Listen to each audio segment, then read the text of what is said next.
and welcome to Medical Dialogues, your daily dose of health and medical news. I'm Roshni Dhar. Let's look at today's top headlines.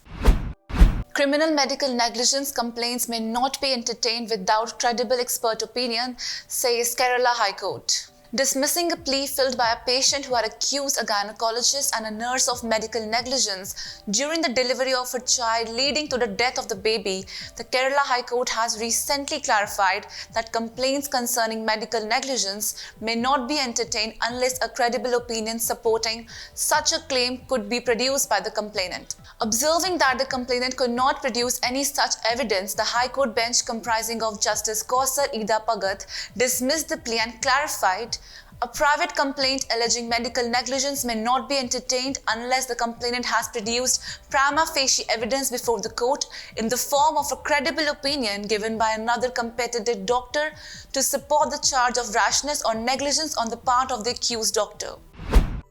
Shortage of 4.3 million nurses in India. India has over 3 million registered nurses and midwives who are responsible for the country's 1.3 billion population, which is grossly inadequate. This is less than WHO norm of 3 nurses per 1,000 population. India needs to add more than 4.3 million nurses by 2024 to meet the prescribed WHO norms. The optimum nurse-patient ratio recommended by the Government of India and the Indian Nursing Council has not been implemented. As a result, one nurse is looking after 20 to 30 patients, which putting patient well-being to a huge risk, making the task of doctors difficult and frustrating, and adversely impacting the credibility of the India's healthcare system. AstraZeneca COVID antibody combination to be manufactured by Samsung Biologics. British-Swedish pharmaceutical giant AstraZeneca on Tuesday said that Samsung Biologics, the biotech arm of Samsung Group, will manufacture its antibody combination against COVID-19. Under an agreement valued at approximately $380 million, Samsung Biologics will manufacture EvoShield, AstraZeneca's combination of 2 long-acting antibodies in development for the potential treatment of COVID-19. MBBS admissions 2021 in Uttar Pradesh.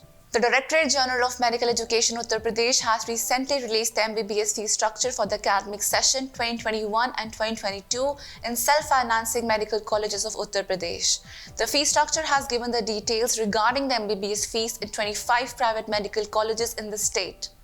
As per the data revealed by UPDGME, the highest fees for MBBS courses is collected at Sri Ramurthy Samark Institute of Medical Science, Bareilly. At this medical institute, the MBBS fees has been fixed at Rs 13,73,760. Indian Immunologicals donates oxygen generation plant worth Rs 1 crore to TIMS vaccine maker. Indian Immunologicals Limited has donated a PSA oxygen generation plant to a dedicated COVID-19 hospital, Telangana Institute of Medical Science.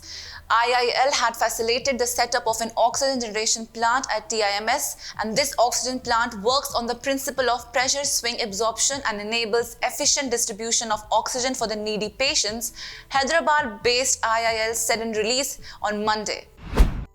Heavy penalty will be imposed on erring private medical colleges, said Karnataka government on surrender of seats.